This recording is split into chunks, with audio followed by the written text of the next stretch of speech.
To my surprise, she never showed up at the hospital. Not my aunt, the woman who had promised me everything. I stared at my phone for the 100th time that Tuesday afternoon, my thumb hovering over my cousin Marcus's contact.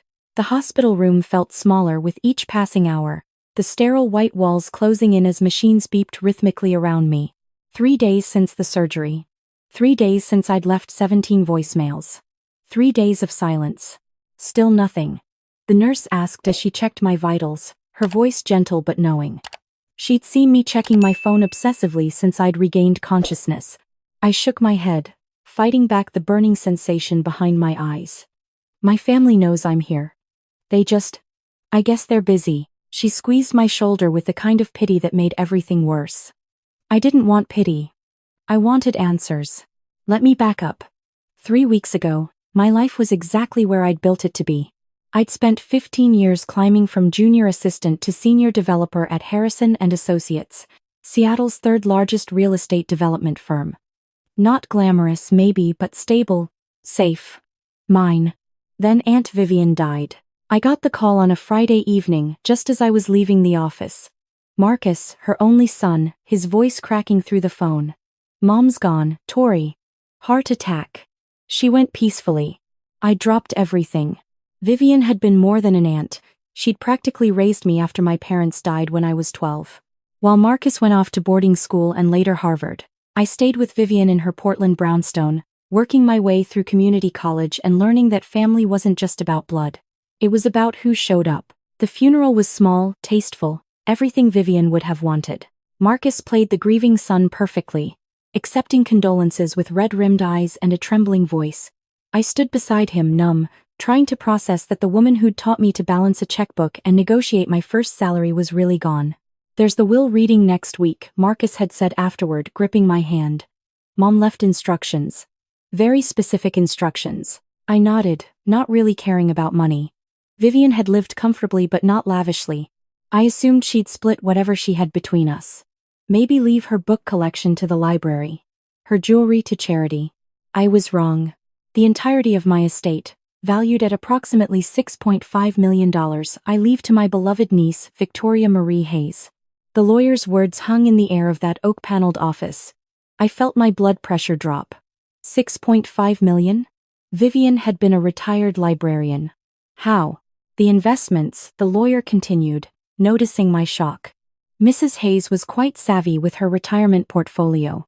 Tech stocks purchased in the 90s, held through multiple market cycles, real estate in Portland's Pearl District, purchased before the revitalization. She lived modestly but invested brilliantly.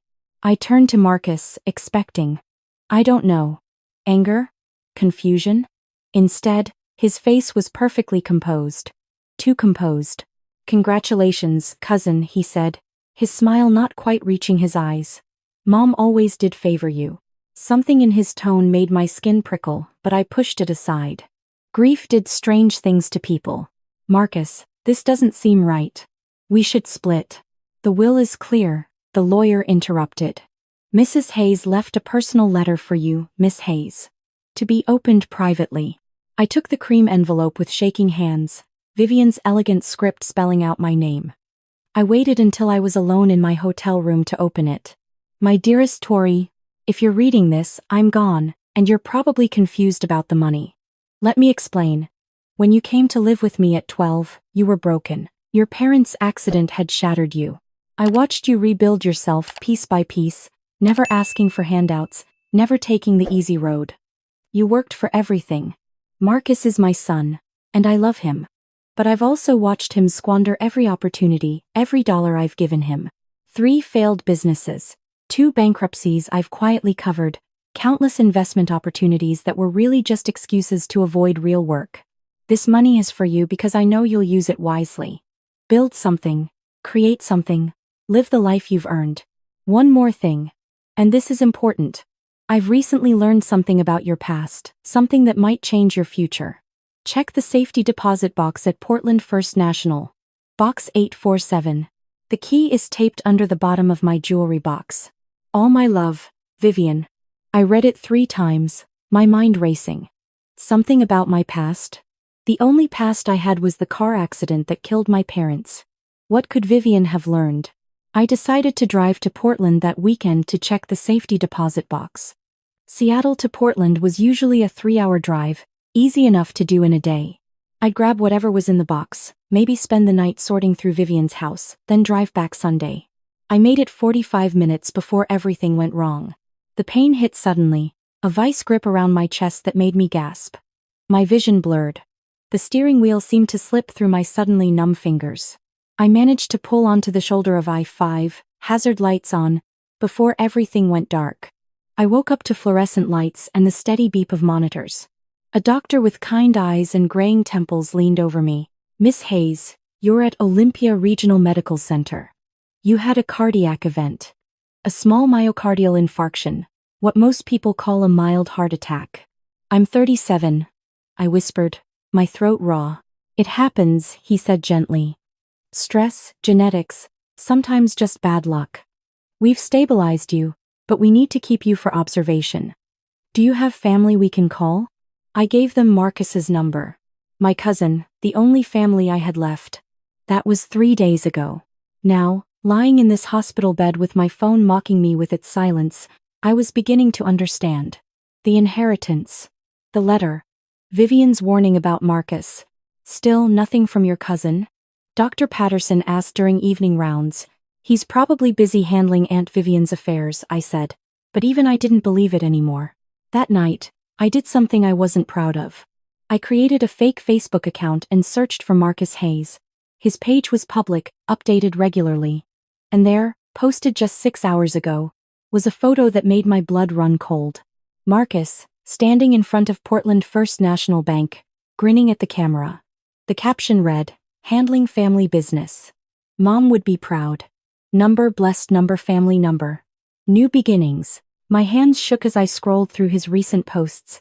There were dozens, all from the past 3 days. Marcus at a car dealership, sitting in a brand new Tesla. Marcus at a restaurant I recognized as Portland's most expensive steakhouse. Marcus in what looked like a real estate office, shaking hands with a suited agent. But it was the post from this morning that stopped my heart. Sometimes, life takes unexpected turns. Sad to announce my cousin Victoria passed away from complications following a heart attack. She was too young. Please respect my family's privacy during this difficult time. I read it again. And again. The comments below were full of condolences, people I'd never met offering prayers for my grieving family. Marcus had responded to several with broken heart emojis and thank yous. I wasn't dead.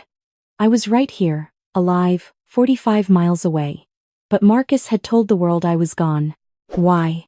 The answer crystallized as I remembered Vivian's letter. Check the safety deposit box. Marcus didn't have access to it. I did. But if I was dead, next of kin, if I was dead, as Vivian's nephew, Marcus would be able to claim access to everything. The accounts, the property, the safety deposit box. Everything. My hands fumbled for my phone, dialing the lawyer's number. It went straight to voicemail. Of course, it was nearly 9 p.m. I left a message, my voice trembling but clear. "This is Victoria Hayes. I'm alive. I'm at Olympia Regional Medical Center. If my cousin Marcus contacts you about my death, he's lying. I'm alive. Please call me back immediately." Then I called the Portland First National Bank, getting their after-hours security line. "This is Victoria Hayes. I need to report a potential fraud attempt on safety deposit box 847. Please flag the account. No one but me should have access." "Ma'am, I'll need to verify your identity," the security officer said.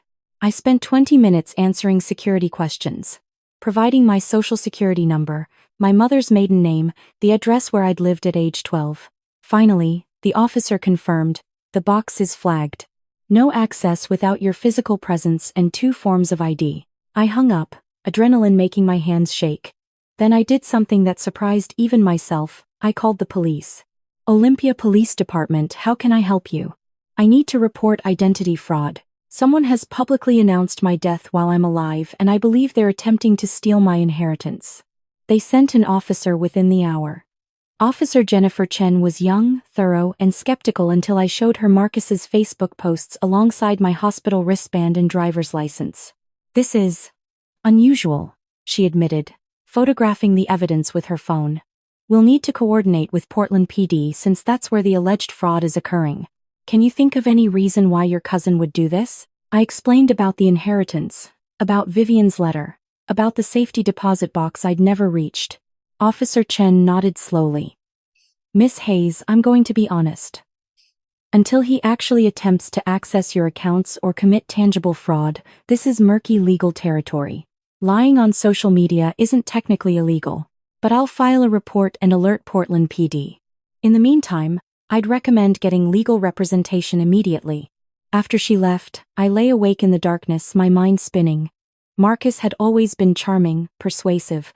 Growing up, he'd talked his way out of every trouble, convinced Vivian to fund every failed venture. But this? Faking my death? The next morning, Dr. Patterson cleared me for discharge. You're stable, but you need to take it easy. No stress, no strenuous activity. I'm serious, Miss Hayes. Another cardiac event could be much worse.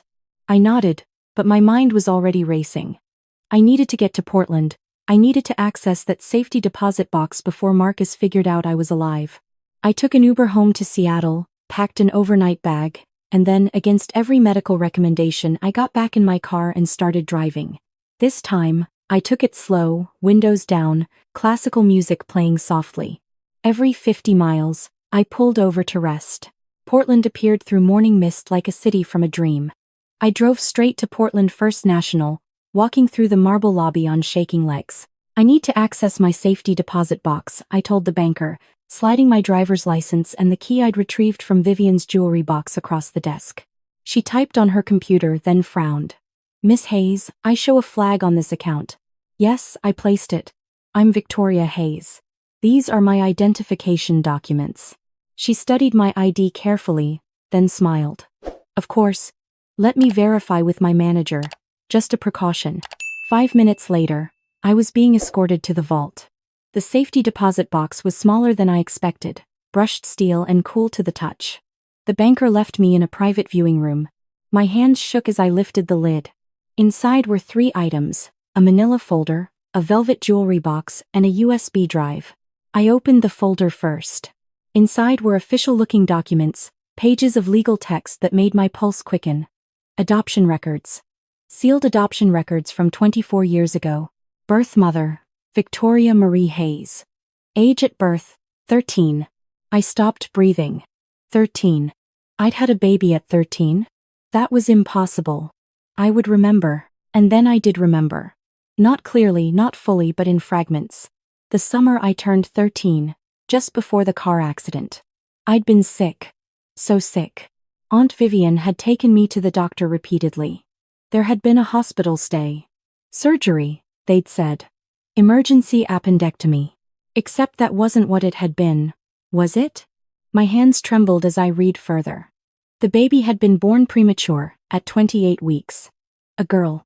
4 pounds, 3 ounces. Adopted through a private agency. The adoptive parents were listed as Daniel and Margaret Foster of Beaverton, Oregon. Foster. The name echoed in my memory. Had I known them? Had they been there? The rest of the document was a letter, in Vivian's handwriting, dated 3 months before her death. Dearest Tori, I've debated telling you this for 24 years. Your mother, my sister, swore me to secrecy. When you came to live with me after the accident, you were so broken, so traumatized. I didn't want to add to your pain. The truth is, the summer before your parents died, something terrible happened to you. You were assaulted by a family acquaintance at a party. You didn't understand what had happened. You were only 12, turning 13. By the time we realized you were pregnant, you were already 6 months along. Your mother was devastated. We decided, together, that adoption was the only option. You were so young. The pregnancy was difficult. You nearly died giving birth. The doctors said you might not remember it clearly. Trauma does that sometimes. We told you it was an appendectomy, that you'd been very sick. You seemed to accept it. The baby, your daughter, was adopted by the Fosters. They were good people, Tori. They promised to love her. I've kept track of her over the years from a distance. Her name is Lily. She's 24 now, a social worker in Portland. She's kind, brilliant, everything you would want her to be. I'm telling you now because she's been searching for you. She contacted me 6 months ago through one of those DNA websites. She wanted to know her birth mother's story. I told her I'd think about it, but I wanted you to decide if you wanted to meet her. The choice is yours, my dear. Always yours. The USB drive contains photos I've collected over the years.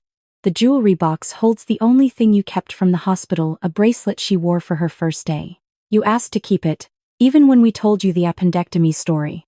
Some part of you remembered. Whatever you decide, know that you were a child. None of this was your fault. You survived. You thrived. You became an amazing woman despite everything. All my love, Vivian. I sat frozen, the letter trembling in my hands. A daughter. I had a daughter. A 24-year-old daughter I didn't remember having. The fragments of memory came faster now. The hospital room. The pain. Vivian holding my hand. The sound of crying, quickly hushed. A bracelet, tiny and silver, pressed into my palm. Something to remember, a nurse had said. I opened the velvet box with shaking hands. Inside was a silver bracelet, so small it would barely fit a newborn's wrist. Engraved on the inside, Lily. Born March 15th. 4 pounds 3 ounces. Tears blurred my vision. I'd had a daughter. I'd given birth at 13 and blocked it out so completely I'd convinced myself it never happened. The USB drive contained hundreds of photos. Lily as a baby, chubby and smiling. Lily as a toddler, gap-toothed and wild-haired. Lily in a graduation gown. Lily recent photos now, a young woman with my eyes and my mother's smile. I don't know how long I sat there crying, grieving for the child I'd lost and never known I'd had. Finally, the banker knocked softly on the door. Miss Hayes? Are you all right? You've been in here for over an hour. I wiped my eyes, carefully packing everything back into the box. I'm fine. Thank you. I'm done. I walked out of the bank in a daze, the box clutched to my chest. I needed to process this. I needed to think. I needed... Victoria. I turned. Marcus stood by the bank entrance, his face a mask of shock. You're alive. Disappointed? The word came out sharper than I intended. He recovered quickly, his expression morphing into concern. My God. Tori, I thought the hospital called and said you'd had a heart attack. When you didn't answer your phone, I assumed. You assumed I was dead, so you announced it on Facebook? I stepped back as he moved closer. You started spending money you thought you'd inherit? You were going to access this safety deposit box and take everything. His face hardened. Aunt Vivian should have left everything to me. I'm her son. You were just some charity case she took in. You stole my inheritance. I didn't steal anything. Vivian made her choice. And you know what? After watching you fake my death to try to steal from me, I think she made the right one. You can't prove anything, Marcus hissed. Some Facebook posts? I was grieving. I was mistaken. It happens. The bank has records of you trying to access my box yesterday. I lied, watching his face pale. The police in 2 states have reports. And I've contacted Vivian's lawyer. It's over, Marcus. He stared at me, rage and desperation warring on his face. Then he turned and walked away, his footsteps echoing on marble. I stood there shaking, adrenaline crashing through my system. Then my phone rang. Unknown number. Portland area code. Hello? Is this Victoria Hayes? A woman's voice, young, nervous. Yes? This is Lily Foster. God, this is weird. I got a call from your aunt's lawyer. He said you'd accessed the safety deposit box that you knew about me. I've been trying to find you for months, and I'm sorry, this is probably horrible timing. I saw online that you just had a heart attack, and your cousin posted that you'd died, but the lawyer said you were alive, and I just needed to know if you'd be willing to meet me. I closed my eyes, tears streaming down my face. Yes, I whispered. Yes, I want to meet you. We arranged to meet at a coffee shop in downtown Portland in 2 hours. I used the time to check into a hotel, shower, change into clothes that didn't smell like hospital. I looked at myself in the mirror, 37 years old, a heart attack survivor, a woman who'd just discovered she had a daughter. I arrived at the coffee shop 15 minutes early, ordered a tea I couldn't drink, and waited. She walked in exactly on time, and I knew her immediately. Not from the photos, but from the way she moved. the way she held herself. She had my mother's posture, Vivian's grace, and something uniquely her own. "Victoria?" she asked, stopping at my table. "Lily." We stared at each other for a long moment. Then, simultaneously, we both started crying. "I'm sorry," she laughed through tears. "I promised myself I wouldn't cry." "Me too," I admitted. We sat down, and for a moment, neither of us knew what to say. Finally, Lily spoke. "I had a good childhood," she said quietly. "My parents were amazing. They died 2 years ago, car accident, but they gave me everything. I'm not looking for replacements or trying to fix anything that isn't broken." "I understand," I said, my heart aching for her loss. "But I've always wondered about you. About where I came from. The agency gave me your name when I turned 18, but it took me years to decide to search.